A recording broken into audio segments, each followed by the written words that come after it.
Je connais la petite fille du comte de Turenne depuis 5-6 ans, Éléonore d'Allen. Nous avions envisagé depuis longtemps de faire une exposition, éventuellement, de mon travail ici. Et ça fait à peu près 1 an et demi. J'étais là pour leur marché de Noël. Puis on fait une balade dans l'abbaye. Et là, je m'aperçois que toutes les pièces sont vraiment magnifiques pour recevoir mes œuvres. Et quand on arrive dans celle-ci, dans la grande nef qui fait à peine 10 mètres de moins que Notre-Dame, 25 mètres de haut, elle me dit, même ici, si tu veux, tu pourrais exposer. Alors je me tourne là-haut, puis je vois ces câbles à 21 mètres exactement de haut. C'est un bâtiment ancien qui a beaucoup souffert. Et donc les architectes du bâtiment de France ont mis des câbles pour resserrer la nef de manière à ce qu'elle ne s'ouvre pas. Donc je me suis dit, bon ben là, je peux faire un accrochage exceptionnel, ce qui me tentait beaucoup. Donc c'est en fait le couplage de cette idée d'exposition et de ce bâtiment exceptionnel de ma région qui a fait que j'ai envisagé une très très grande exposition à la hauteur de ce lieu. Et c'est comme ça qu'est née cette histoire.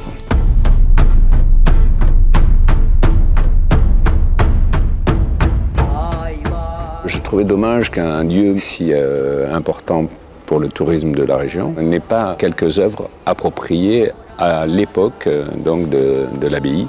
Elle a été désacralisée au 19e et transformée en cave à vin avec donc ces grands foudres que vous voyez qui sont des foudres fabriqués en Russie. Et en fait, depuis, il n'y a plus aucune œuvre d'art de l'époque. Du coup, m'est venue l'idée de compléter toutes les pièces disponibles, salles capitulaires, les petites salles annexes, les parloirs, le cloître, et donc avec des grandes œuvres, 5 mètres des fois, mais sur bois, destinées à des absides. Quelques œuvres que j'avais en collection, puisque j'ai moi-même acheté une église à Pézenas. Je suis d'origine italienne, il faut toujours que je dessine, donc il y a des œuvres qui sont éminemment religieuses de cette époque, du gothique italien. J'aime les grands classiques parce qu'ils ont une esthétique que je trouve cohérente, qui est liée à une certaine vérité, liée au nombre d'or, etc.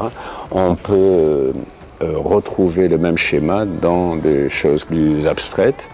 Je crois que l'œuvre se charge de cette énergie à partir du moment où il y a un équilibre des choses. Et donc la difficulté, c'était de travailler du mi-figuratif, mi-abstrait dans des tailles aussi grandes. J'ai dû m'adapter à la dimension grâce à l'aide d'un ami, Per Arne, qui est suédois, qui est spécialiste des coutures de voiles de bateaux.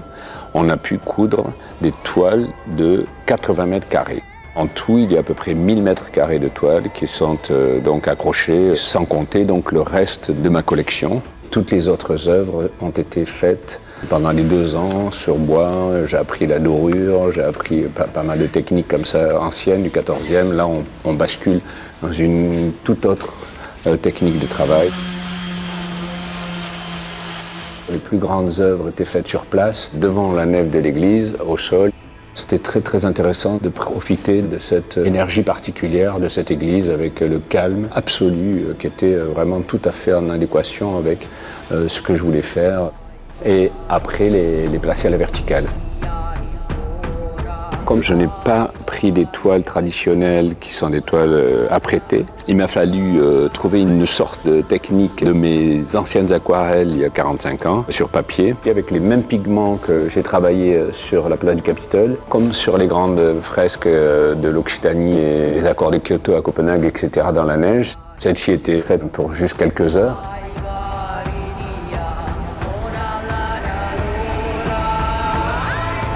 Et là, il est possible que cette expo soit itinérante dans d'autres abbayes.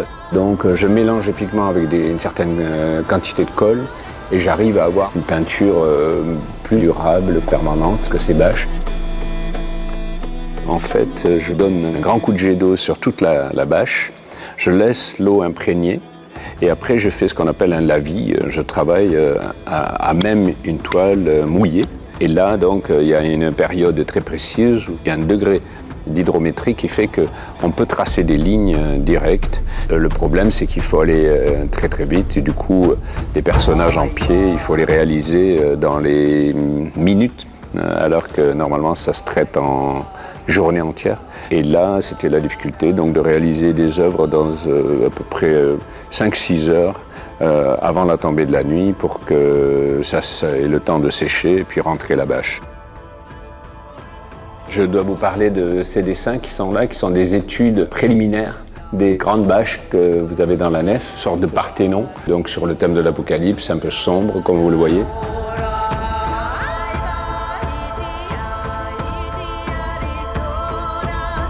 Et il y a une ici, par exemple, sur le jugement dernier, là, qu'on reverra dans toute la série que j'ai faite dans la nef.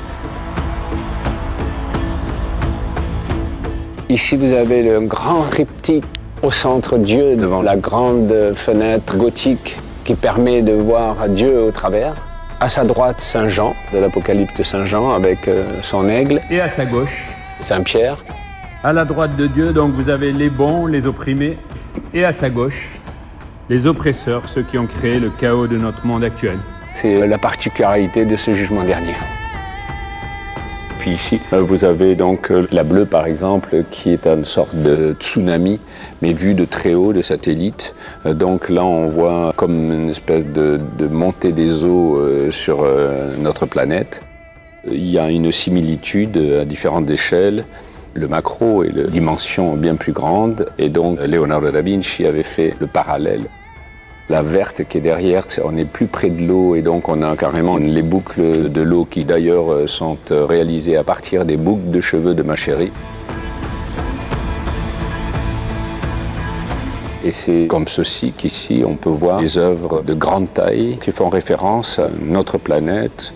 C'est un ensemble qui rappelle de la mythologie jusqu'à aujourd'hui tout le tracé finalement de l'humanité. C'est pour ça que donc j'ai appelé cette exposition La mémoire de l'Apocalypse, en latin Apocalypsis Memoriae, qui a été trouvé avec l'aide d'un ami philosophe. On a beaucoup conversé là-dessus. Les tourments politiques, sociopolitiques actuels et climatiques, etc., chose qui nous préoccupait dans ses écrits comme dans mes peintures. L'étymologie du mot apocalypse, c'est en fait révélation. Donc la définition grecque a été détournée plus ou moins pour des fins politiques judéo-chrétiennes, pour faire peur. C'est basé toujours sur les mêmes systèmes, il faut toujours faire peur aux gens pour pas qu'ils sortent dans la rue se plaindre. À partir de ce sujet, qui est quand même très développé en ce moment, je fais une sorte d'apocalypse douce, quoi, avec une note d'optimisme. Et donc c'est un peu comme ça qu'est née cette histoire, quoi.